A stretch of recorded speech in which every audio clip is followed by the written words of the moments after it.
I don't know if the camera's gonna pick this up, but so I'm staying at a place which is in the hiking valley. So it's supposed to be a 2-hour Google walk from Sapa. Weather's terrible. It's going to be terrible for the entire 10 days, which unfortunately means I won't be able to run properly because it's just too dangerous. Not because it's slippery so much, but I snapped my ankle in going down a volcano in Guatemala, no, El Salvador.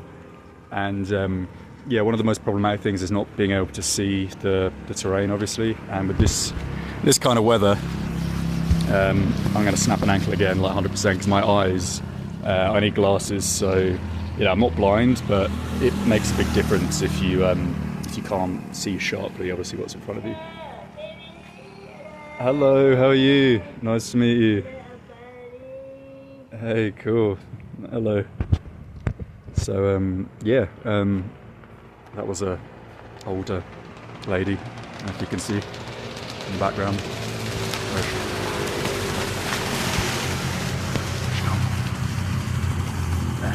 You see? Yeah. So, as I was saying, yeah, so, you need to be sharp and focused, especially when it's foggy and slippery, otherwise it's just guaranteed, irrespective of how good your footing is, how good your shoes are. Yeah, it's a bit of a shame. It is what it is, it's my fault I didn't check the weather properly. What I should have done is I should have just flown to Ho Chi Minh from Taiwan and had the best of the weather. But I guess one positive thing is there's no tourists. Well, at Sapa there's quite a few tours, but there's not going to be many tourists in the hiking route. So if it does clear up, that would be nice, because at least you can see something. That's the most important thing, obviously. But yeah, so far it's taken, the Google estimate is 2 hours, and usually that's not accurate, at least for me. I'm tall, I'm fast, so the Google estimate's based on people doing similar trips and the average of that. But so far I'm about 20 minutes off the 2 hours, which isn't as much as I would have liked, but it is obviously fucking raining. You've got to be careful with the footing because it's downhill. And I'm carrying a 15 kilo rucksack there. So plenty of excuses. But yeah, nice healthy start to the morning. Bus arrived at 4 a.m. Such a nice bus, like wow. The ticket sales, most of the buses and ferries I saw in Halong are empty.